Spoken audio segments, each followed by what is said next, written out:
we need to talk about autism and trains.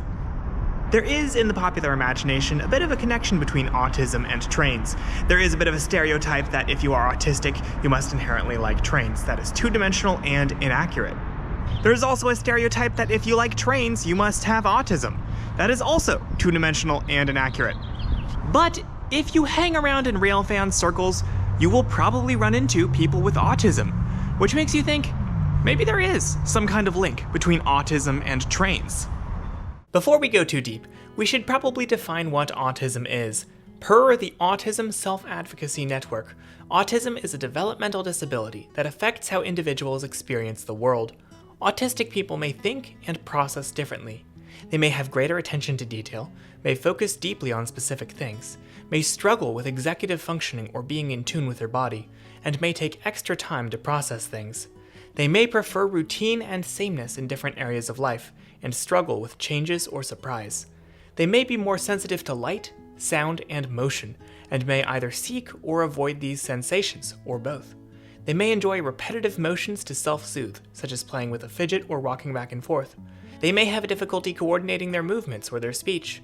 They may communicate by speaking or with communication devices, and they may be completely independent or highly dependent on others for self-help skills.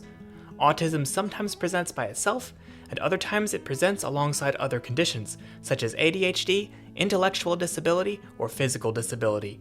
There's a saying that goes, if you've met one person with autism, you've met one person with autism. Also, I know I'm going to get comments if I don't say this. A lot of autistic adults prefer to say autistic person rather than person with autism, while a lot of parents of children with autism prefer person with autism. I'm going to be using both terms in this video. But one thing that many autistic people have in common is a special interest. A special interest is essentially, at its core, the thing that an autistic person can't get enough of. It's anything from an activity to a topic you always want to get information on. Oh, by the way, this is Ross, who I invited to join me on this train ride. Hi, my name is Ross Huddlestein. I'm one of the leading experts in accessibility for neurodivergent people, particularly autistic people, in cultural spaces, parks, museums, so on and so forth. I'm also autistic, and I have the train special interest. So when we're talking about trains as a special interest, right, there are a number of reasons why this is kind of one of the big ones. Trains are very predictable, and so even when you have people who are typically sensory avoidant, well, if they know that it's a train, they know it's going to be loud, so they can prepare for it. Trains are also relatively regular. You can generally predict where a train's going to be.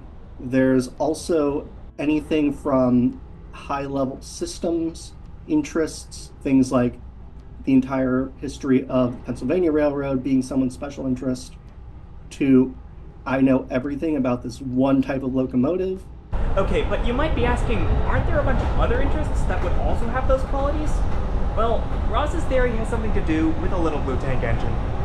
One of the big things is that as you grow up, autistic people tend to like sameness. A lot of special interests do not grow up. Things like different cartoons might not grow up with somebody. They might not have that scalability into adulthood and adult ways of having that special interest. The biggest children's IP in the country, the United States, is Thomas the Tank Engine. Once you become an adult, well, it's still acceptable. It's not seen as weird or odd or out of place to be really into trains. And the people who are involved in that community are another big part of it. For rail fanning, things like engaging with your special interest, getting all the information you can, info dumping about it, that's accepted, regardless of who you are, regardless of if you're neurodivergent or not. So Ross, how can the train enthusiast community be a welcoming place for people with autism? For non-autistic rail fans, let people exist in ways that are different from you. Be supportive of new people coming in, regardless of how they exist and interact with the world. There are a number of people who would be really beneficial for keeping the heritage of the American Railroad alive. For autistic rail fans, go to your local museum, and if you have the time and energy, offer to volunteer. Even if it's just something in the back, or helping, categorize things, or rewriting the labels that nobody's bothered to update for 30 years. There are a ton of things you can do there. If you're enjoying this video, or if you came for the autism and want to stick around for the trains, be sure to subscribe for more fun on rails, and if you're a longtime viewer, consider checking out my Patreon to keep the channel running. But fundamentally, if you really want to understand the link between autism and interest in trains, you might as well just ask a bunch of autistic train enthusiasts. So that's what I did. As far as in preschool, I was obsessed with learning the various types of vehicles in use in my city, found comfort in the regular train rides to my mom's hometown, and had an obsession with building transit models out of paper and cardboard. I think transit is absolutely essential to me as an autistic folk. Thanks to the rigid schedule I can plan my days around, the ways to find comfort in longer rides, nerding out about the operational and technical aspects, as well as due to the fact that autistic people in my country face difficulties with getting driving licenses. Trains make funny sounds. We make funny sounds. It was always meant to be. I think some of the reasons why autistic people are drawn to trains is the clickety-clacking on the tracks, the bells, the swaying left and right, and the different trains that they'll see. I personally believe it's because trains and transit can be ordered. I'll take the British example. All our trains are on the TOPS system, meaning everything has a number and class. This means they can be easily sorted. There's also a lot of history regarding trains and transit in general, meaning that there is a lot of information and facts to have. Another is likely the schedules and systems railways run on, with signaling and timetabling playing a key part in railways, and, although not always, the railways will stick to this regular pattern, meaning things are somewhat predictable, allowing less scope for change than in almost any other thing in the world. As someone who has both autism and ADHD, it was very hard for me to learn in school and stay still. On public transport, though, it's quite the opposite. I'm very much in my element, no matter what questionable things might happen on transit. My nonverbal autistic son turns 21 this month. He is obsessed with the Chicago CTA trains. We are taking the Amtrak to Chicago from Texas, and on his birthday, he wants to do the CTA challenge. He has spent the last 6 months dreaming about the challenge and mapping the route.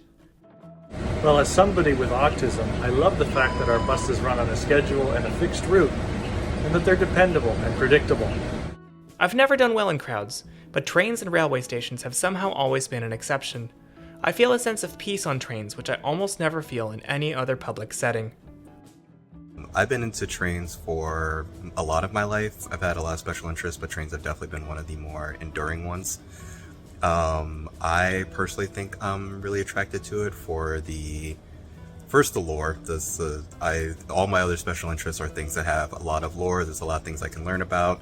I can really just go off on a tangent, keep diving down, keep exploring more things, and that really helps me stay invested in it. And then a lot of sensory things. I really enjoy just listening to the sound of a F40, P42. It just sort of calms me. I don't really like a lot of loud noises, gets overstimulated easily, but those sounds I really enjoy. My reasoning for why we're into trains so much, the predictability and structure. I've written stuff down here. I like how orderly they are. They operate on schedules, follow tracks. They're comforting for autistic people who thrive on routine and structure. Sensory appeal. Trains offer a unique sensory experience with repetitive sounds, rhythmic movements, and visual stimulation, which can be calming and engaging. Complexity. Trains are part of a complex network of mechanical systems with tracks, engines, signals, etc.